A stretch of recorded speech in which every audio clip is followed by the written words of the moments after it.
Hi, welcome to another episode of the Glick Show.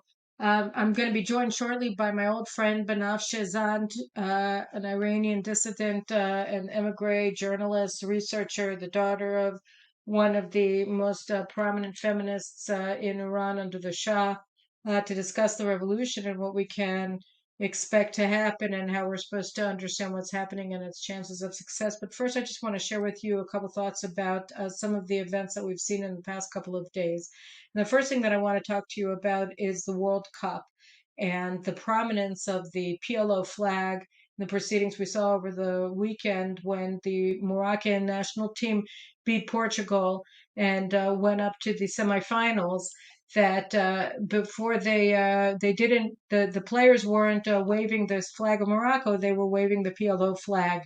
And that demonstration of support for the Palestinians against Israel just goes along with a long list of actions, from the abuse of Israeli reporters and fans by the soccer fans and by Qatari authorities, and the prominence of the PLO flag everywhere, and calls for Israel's destruction everywhere in the thoroughfares of the World Cup.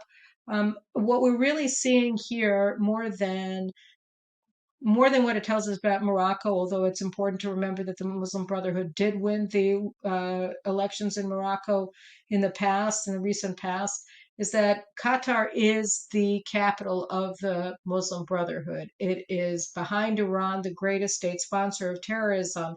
But because they use soft power so successfully in the West, along with the hard power of their actual sponsorship and support for terrorists, whether it's Al Qaeda and Daesh or Hamas and other Shiite Sunni terrorist organizations, or their partnership with Iran. Qatar is Iran's the greatest ally and defender in the Arab world. Qatar is a Janus, a two-faced monster, which on the one hand smiles at the West and gives lots of money to fancy think tanks in Washington and in capitals in Brussels. They were just found to have given cash bribes to the deputy Speaker of the European Parliament, who was just arrested after 600,000 euros in cash were found in her home. They also have all of these wonderful Western universities with campuses in Doha, but that all comes at a price. They paid billions in bribes to World Cup soccer officials to get the games in Qatar, and they did it for a reason. They did it because they want to export their political campaign of jihad and of calling for the destruction of Israel and of legitimizing and making commonplace the idea that Israel doesn't have a right to exist. We have to remember that behind every Palestinian flag is a Qatari official that's pushing it into somebody's hands. Those flags are there because Qatar has put them there. Those signs of support for the PLO and for Israel's destruction are there because the Qatari officials are getting people to say them. That's what they want. This is the face of Qatar. It's a face of destruction of Israel. It's a face of jihad. And that is why they wanted the games. They wanted the games to promote these messages. And that's why they're being promoted at these games. These are the Qatari jihad games, and we have to see them as such. I think people should enjoy the soccer and watching the soccer, but they have to understand the reason that the World Cup is taking place in the wintertime and that it's being is because the Qataris paid billions of dollars in bribes to World Cup officials to get them. That was a criminal act. The reason why people don't understand just how dangerous Qatar is as the capital of global jihad is because the Qataris paid a lot of money and continue to pay a lot of money in cash to a lot of people to block the general public from knowing. When we see Palestinian flags and calls for death to Israel in Doha, we have to understand that that's the idea, that's the message that Qatar has the games in order to promote. It's a message of hate from a hateful regime that has our worst interests at heart. I just wanted to say a word about the Twitter files. To me, everything that we've learned from the Twitter files boils down to one central thing: that behind every woke Twitter executive that wanted to censor people like Donald Trump or libs of TikTok or others conservatives was an FBI officer who was meeting with senior Twitter executives. I mean, that to me is the most important thing that we've learned from the files. We knew that conservatives were being shadow banned and banned.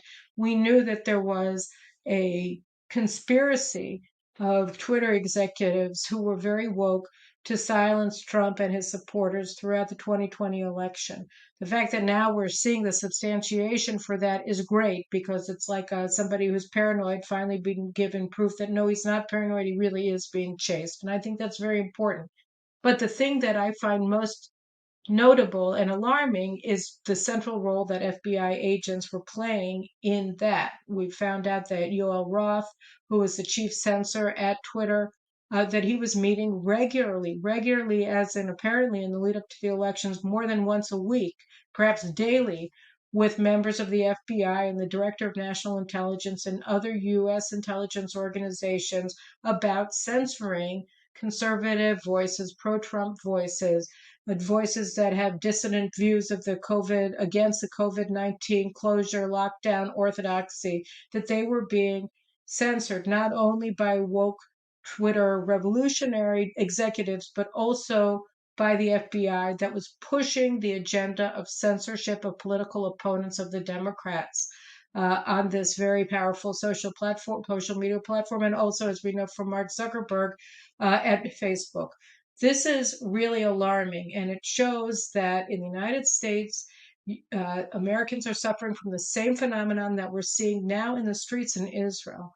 And, what we're seeing today in a terrifying way is that Israel's deep state is involved with fomenting and inciting civil unrest, a civil rebellion, and ultimately a civil war to undermine the democratic elections that took place on November 1st, where the people of Israel gave a clear mandate to govern on a revolutionary agenda of reasserting the checks and balances against Israel's legal fraternity, our attorney general, our state prosecution, and our Supreme Court that today operate as free-formed governments in their own rights, unelected, but without any checks or balances on their powers. And also regarding the military, the face of the face of these calls for rebellion. It's not only Yair Lapid, the outgoing prime minister, that's fomenting it. 6 former chiefs of staff of the IDF are calling for 1 million people to go into the streets. They're calling for civil disobedience. They're calling for not paying taxes in some cases, and in breaking the law in order to bring down a government that still hasn't been formed and that was given a clear mandate, 64 out of 120 seats in the Knesset, to govern, and to govern on an agenda of legal reform, on an agenda of curbing the unconstrained powers of our deep state. And the people who are rebelling are the retired generals, retired superintendents of the police, and saying that the people's will is fundamentally illegitimate. I think that whether it's the Twitter files or what we're seeing now with these calls for civil war being heard by, again, 5 former chiefs of staff of the IDF, right? Barak, Gantz, Chalutz, Eisenkot, and Bogi Ya'alon. We have to understand that something here is broken at the top echelons of our military, and in the United States as well, and that the first aim of the Netanyahu government, when it comes in, aside from, of course, on a foreign policy perspective, supporting the Iranian Revolution, fighting against anti-Semitism, expanding Israel's military capabilities, is to enact the legal reform and the reform of the intelligence and military agencies in a way that ensures civilian control, elected civilian control. We have elections because Israel is a democracy and the people will out. That's what we go to the ballots for. That's the reason why Likud and Shas and the Religious Zionism Party and United Torah Judaism Party were all just placed in a position to form a government, because the Israeli people want them to lead, and we want them to lead on the reform agenda that they ran on. It's very important. And really, when you see the Twitter files on the one hand that expose the FBI's central role in censorship on social media platforms, and when you see 5 former chiefs of staff, 5 former superintendents of the Israel police, and dozens of major generals and brigadier generals standing up and calling for rebellion here in Israel, you understand that this really is the most critical time in the lives of our democracies. It's do or die. We really have to ensure that our politicians are able to assert their authority and govern in consonance with the people's will as we manifested it at the ballot box. This is the most important challenge that we face. And if we don't pass it, I fear for what will come in the future. So with that in mind, I want to turn to my friend Banafsheh Zand, and how the Iranian people are in the streets and being killed and willing to give their lives for freedom from the regime that threatens not only their lives, but the lives of the people of Israel, the lives of the people of the Middle East, and I dare say the lives of the world, the people of the world as a whole. So let's move on.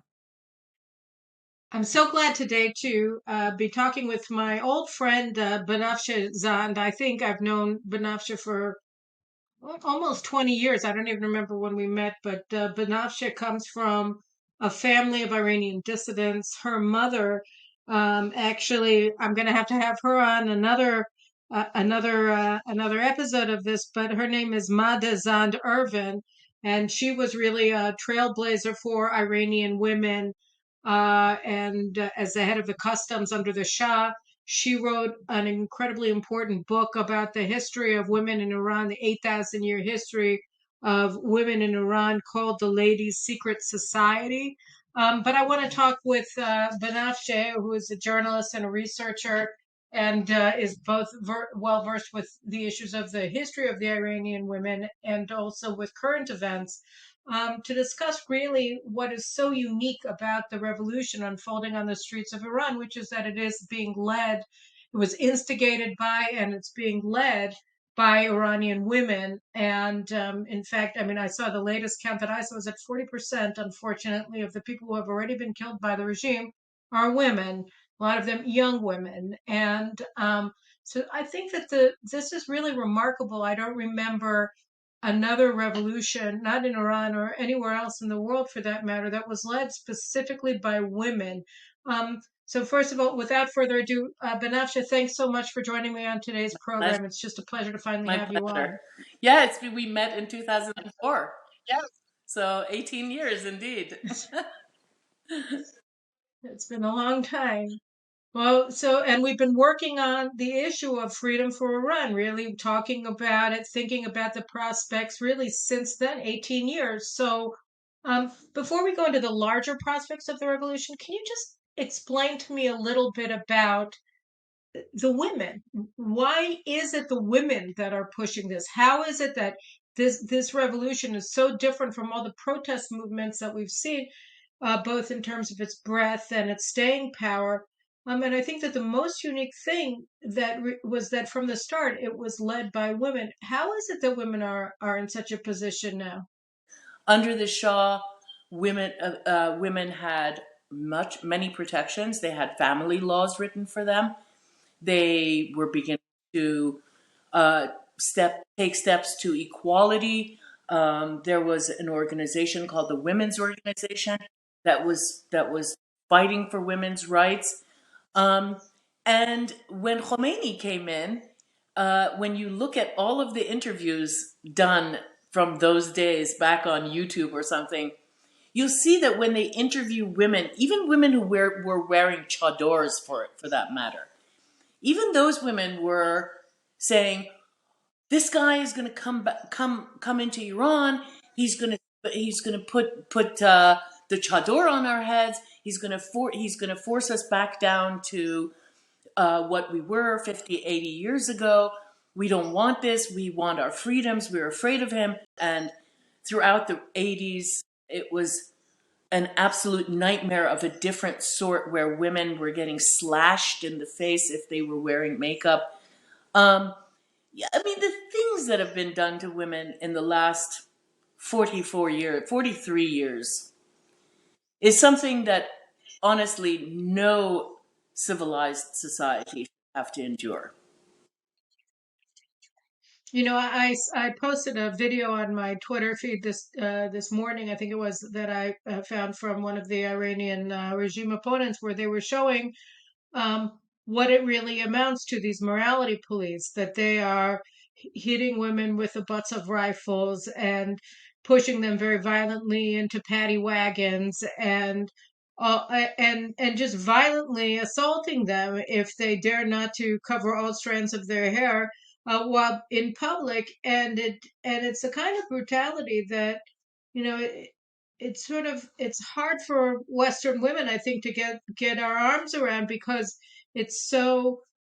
I mean, I guess you can see it in Afghanistan, obviously, but I mean, you would think that when you have women on the streets, they had the Wednesday, I think, or Tuesday Yeah, afternoon Wednesday, the protests a couple of White years ago. Wednesdays of matriarchal. White Wednesdays, when they were putting their hijabs on a pole and waving them around. I mean, it's a sort of thing that you would expect for Western women across the political spectrum to be standing up and Well, screaming about, because these women are so.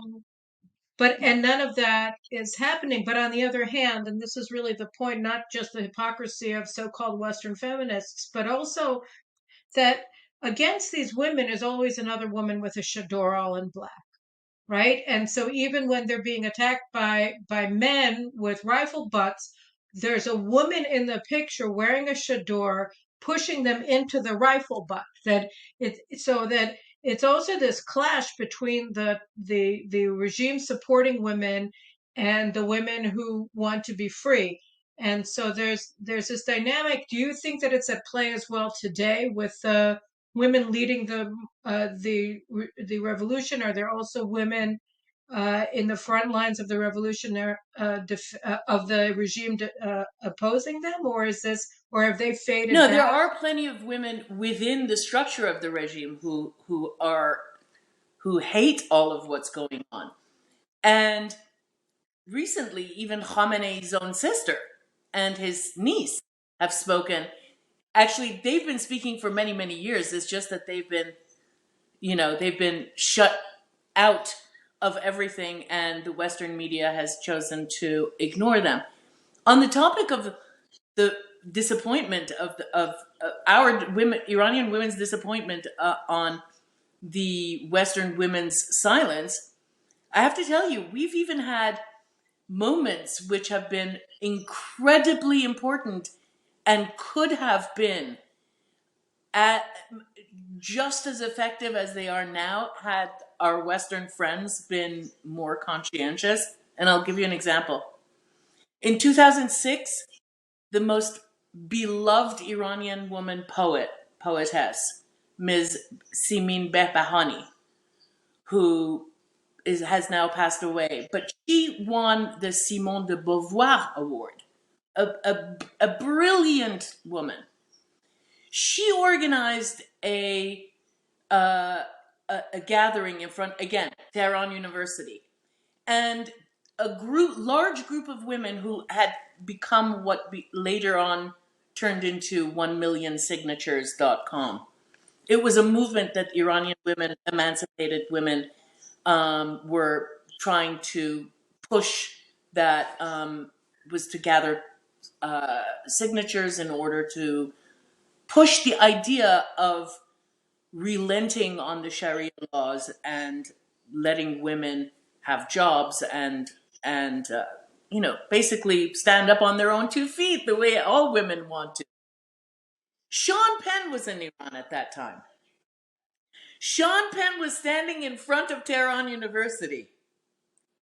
He was taking photographs of the whole thing, and Ms. Behbahani and the women who were there, um, along with her, dragged him into the demonstration.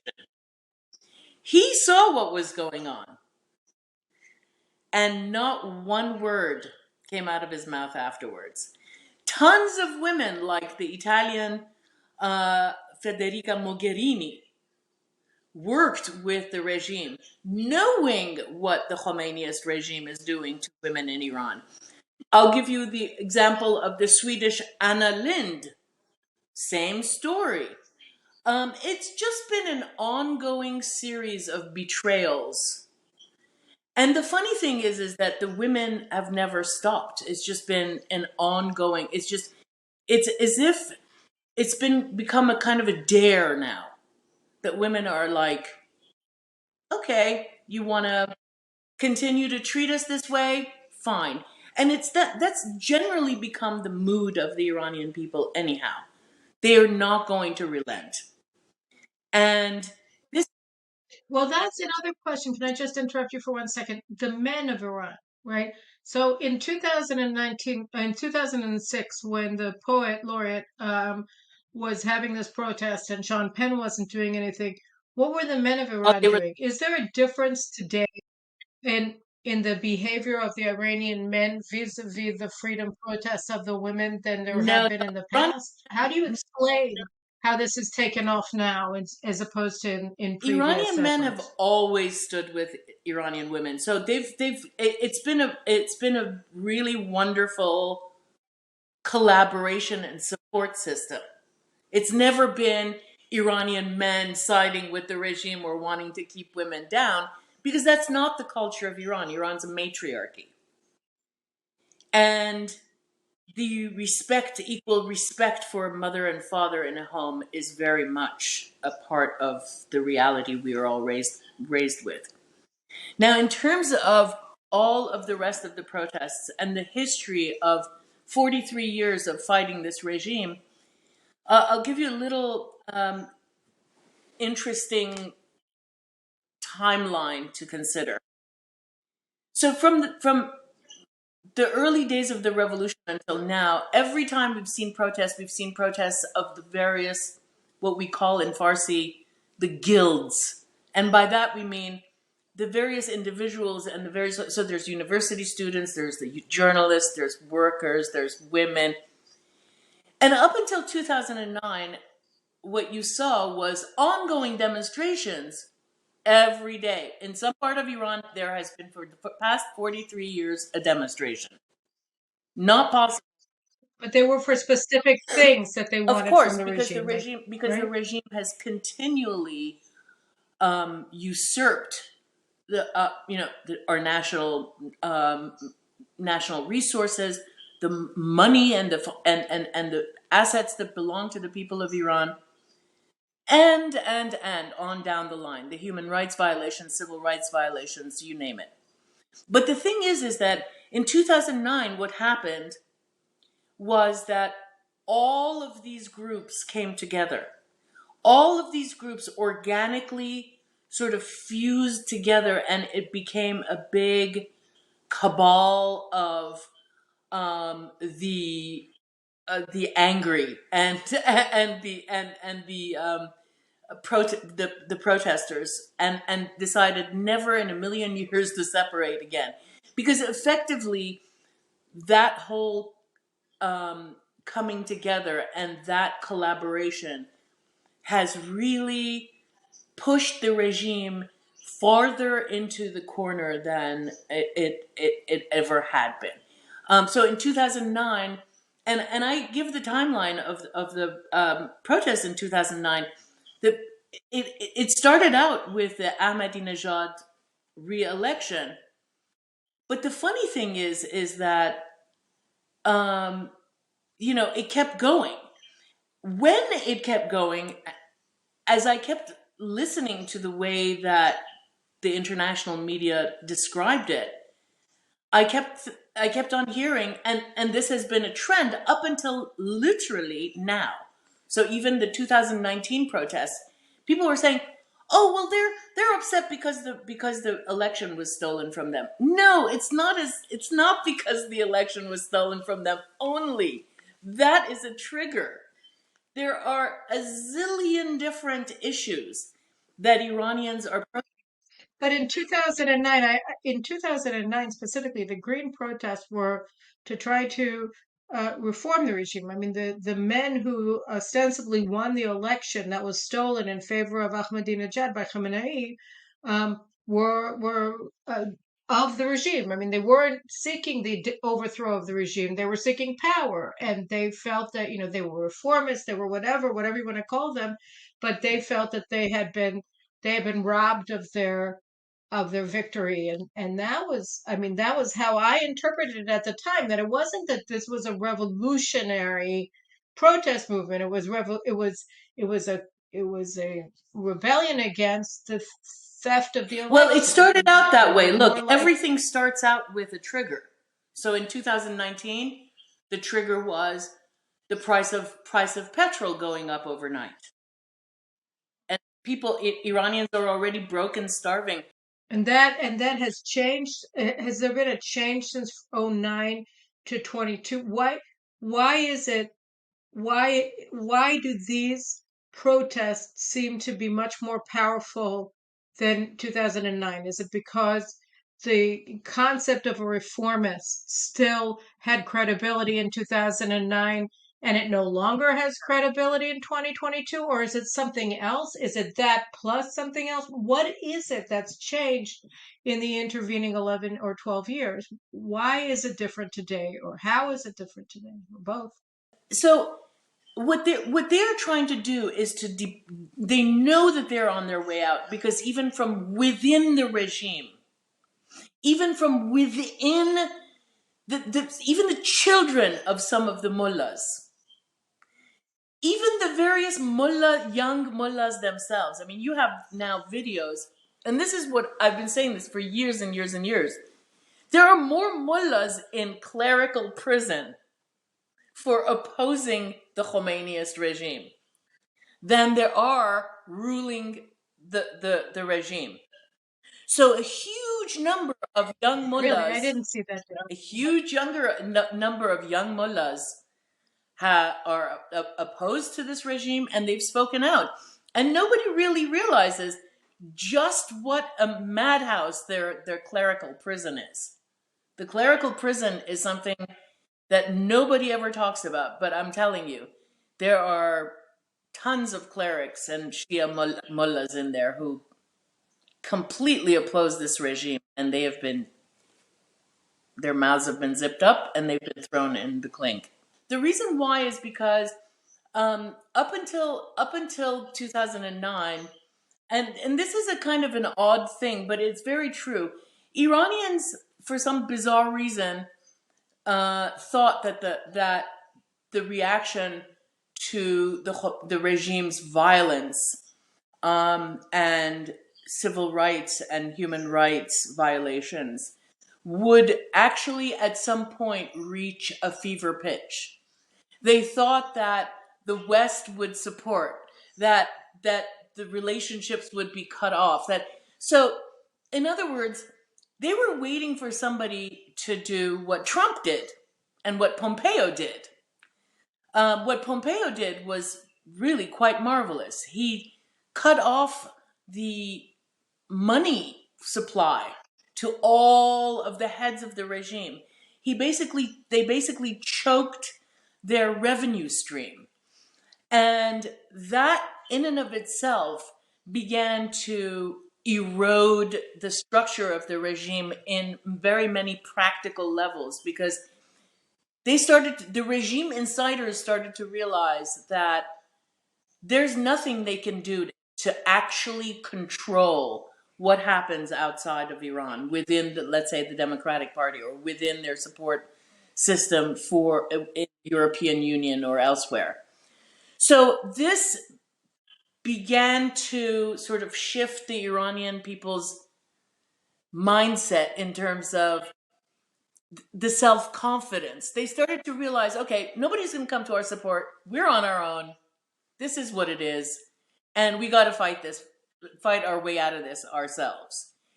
And so that's the thing. It's become an interesting kind of a test of wills in self-determination for the Iranian people. It's become the fact that, yes, you read Western literature, it talks about freedom and wonderful things and all the great stuff that exists, let's say, in the West, or countries that have embraced, let's say, the democratic ideologies and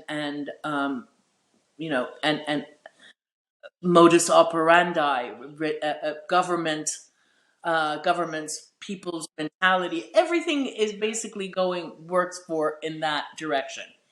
In the case of the Khomeiniist regime, what the Westerners should be responding to and what they should be concerned about and what should be obvious to them is the abuse of this regime.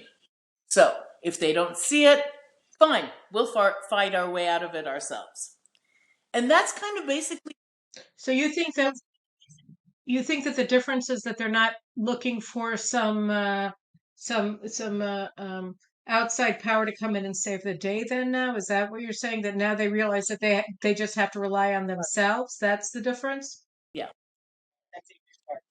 The fact that That's amazing because the fact that everybody's out for themselves, and that there is the self-interest, especially the European self-interest, especially how the Europeans have thrown us under the bus, and especially how the Democratic Party has done it with excuses and so on, and it's just a double-edged sword that doesn't wash in 2022. Certainly doesn't wash in 22 for Iranians. And Iranians, the Iranian culture and the Iranian people are very, very different from much of what else is going on in the Middle East, all of the various other cultures. I mean, yes, Egypt and Syria and Lebanon, one can say on the intellectual level, but still Iranians are, come from a history of the melting pot, and come from the history that has kept them strong and rational to fight and stand up to these kinds of issues. Again, because of thousands of years of our history and our culture. so a couple of questions. One of them is what one of the things that people who are naysayers about this whole thing and say that it's not going to work is that the regime is that when you look at the Awazis and the Azeris and the Baluchis and the Kurds also joining the protests, that the regime is trying to convince the Persians that this is against Iran, that this isn't going to work because all of these other because Iran is going to fall apart. Iran is not going to survive these protests, or Iran will not survive the regime. That the regime itself is the only thing that's keeping Iran together, and if the regime goes, then so does Iran, and you're going to be left with a rump Persian state surrounded by other states that are going to be Turkic or Baluchi or part of Azerbaijan or what have you. So, what do you say of that? How do you look at the revolution? Um, when how do you defend against these claims by the regime that they are the only thing that stands between the people of Iran and the breakup of their country?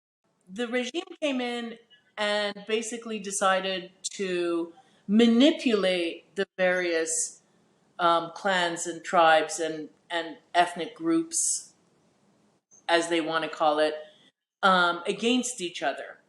So the Ahvazis, for example, who are in the southwestern part of Iran, call themselves Arab Iranians.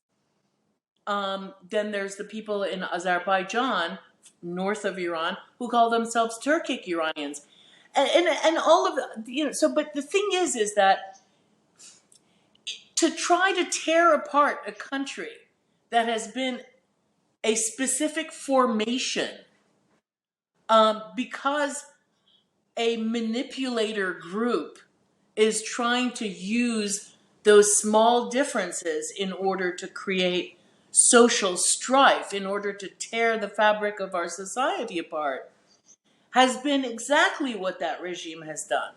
They've basically created racism in a way that never I didn't know it in Iran.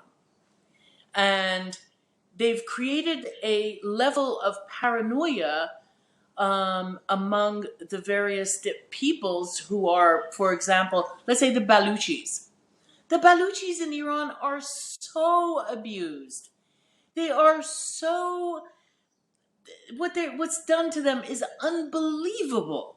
It is so painful. It is so sad, and yet the regime treats them like they're the fifth class citizen of the world, and they treat somebody who is of their own ilk, because mainly the Baluchis are Sunnis. But so the regime, their way of treating various groups, Kurds, Iranian Baluchis, Iranian Arabs, let's say, all of these guys have been marginal. If there was any marginalization going on before, they have now made this marginalization so pronounced and so pointed that it has ended up becoming a an issue where there never had been an issue before. Hmm. So what you're saying is they were the pyromaniac, and now they're saying that they're the only ones who can put out the fire. And do you think that the paranoia that they've instilled among the various groups is going to is strong? I mean, do you think that people are No, paranoid of each other because now the today simple when fact they're that on the street? everybody supports everybody else. Everybody stands up for everybody else. I mean, it's not like people who are sitting in Tehran say, "Oh, those damn Baluchis," or "Oh, this."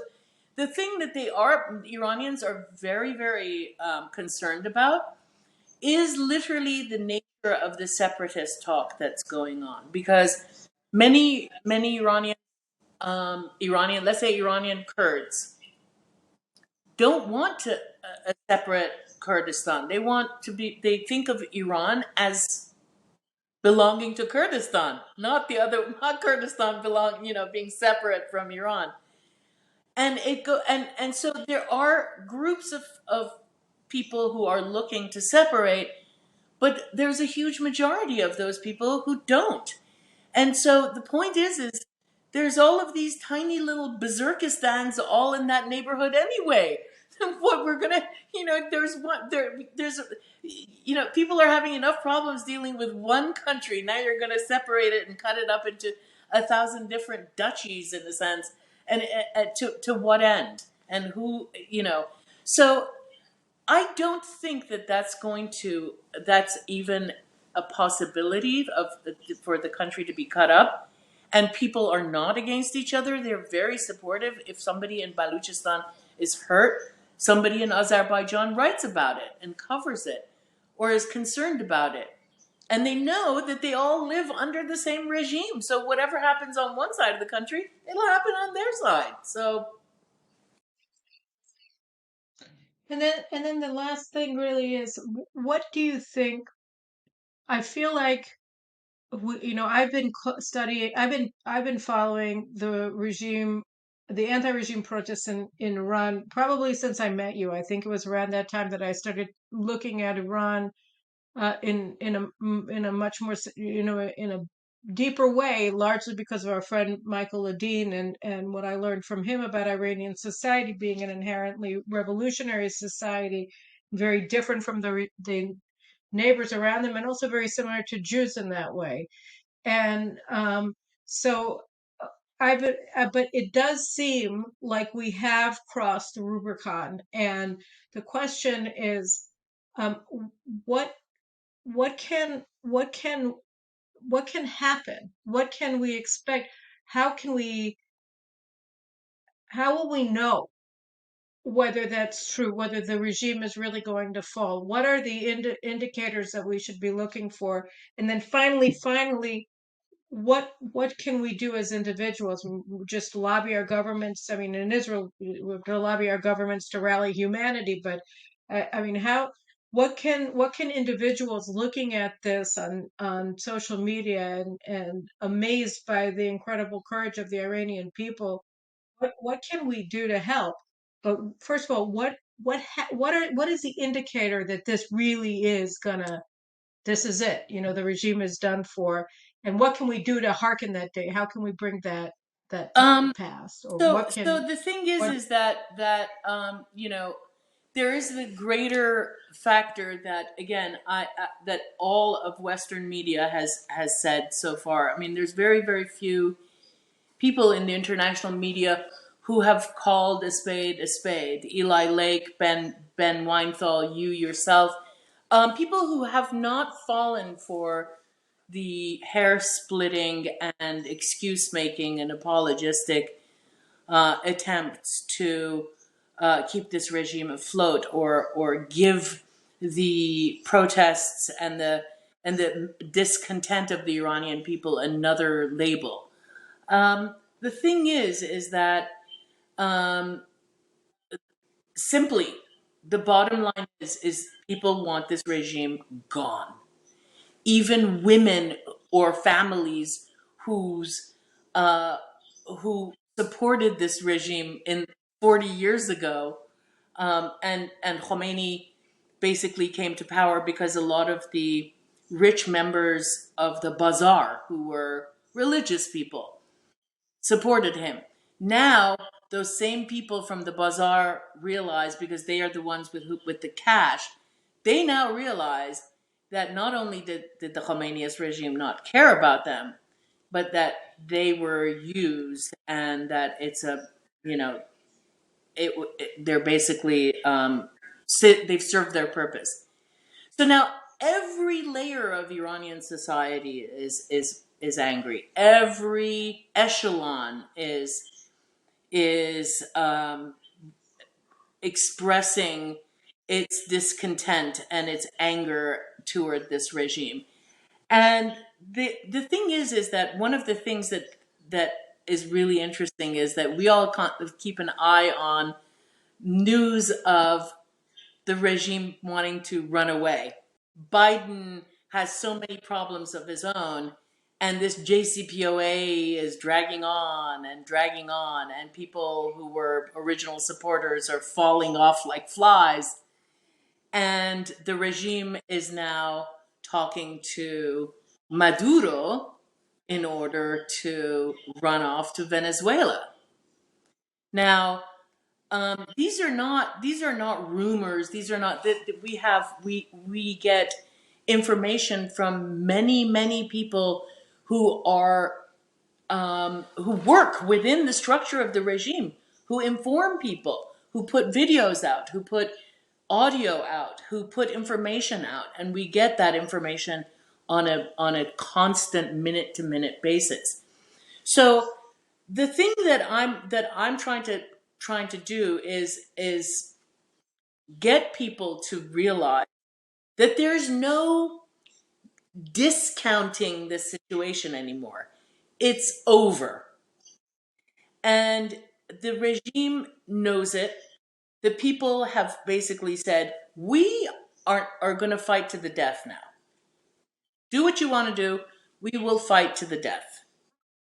what if tomorrow Iran decides to test an atomic weapon and comes out as an atomic power? What happens if Iran decides to deflect attention away from the regime's failing by opening up a war against Israel through Hezbollah and Hamas? How the question, I guess, I've given specific examples of a larger question. Can the regime survive through aggression, through by crossing the by showing that it has a nuclear weapons capability? Can it go to war in order to survive? It can go to war, and they've tried, and God knows they've pulled every single little trick they could. I don't. I get the feeling that the nuclear issues are very much still problematic, and they're trying to do some serious troubleshooting. I know that they're not in any way, shape, or form ready yet.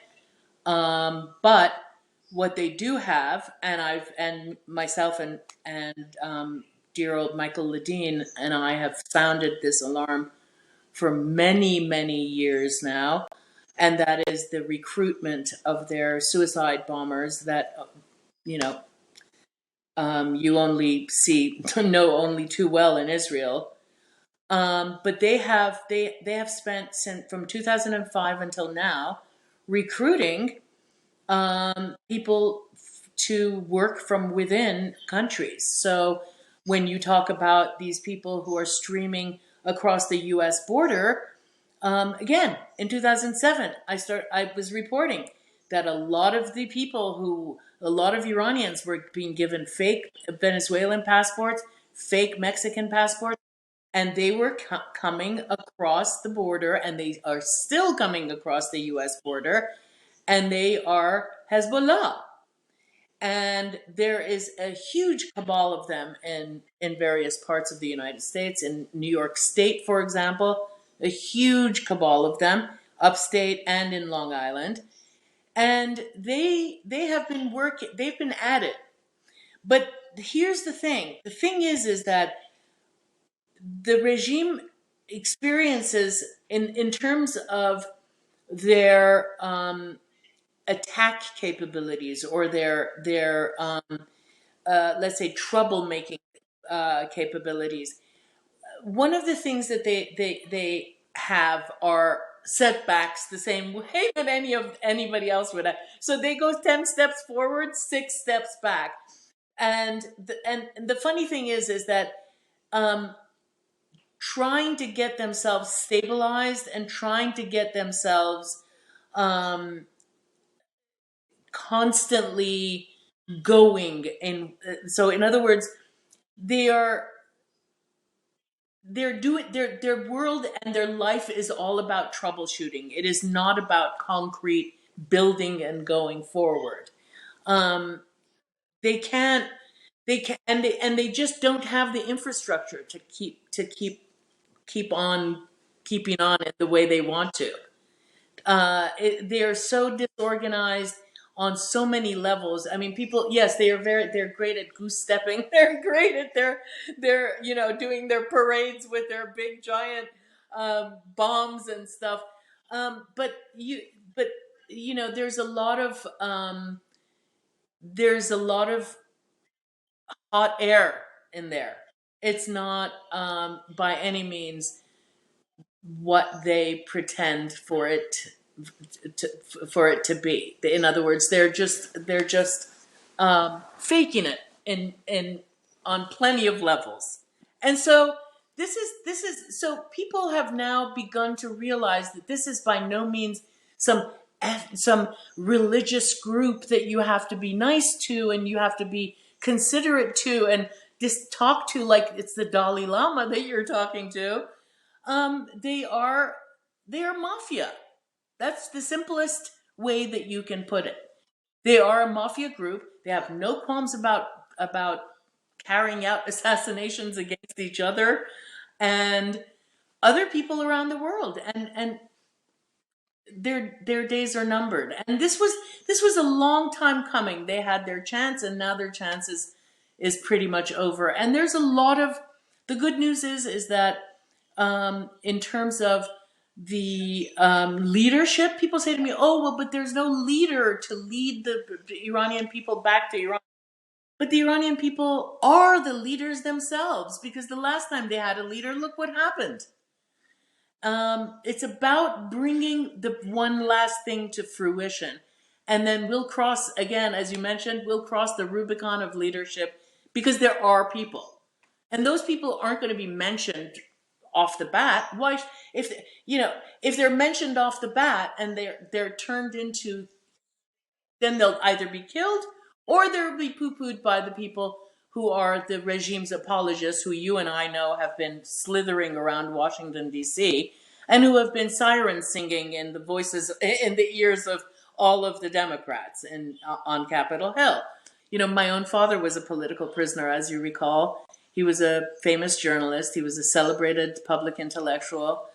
And he spent in and out of prison a total of something like 15 years. The last kidnapping was in 2001, where he was imprisoned for 7 years under torture and in the most horrific situations.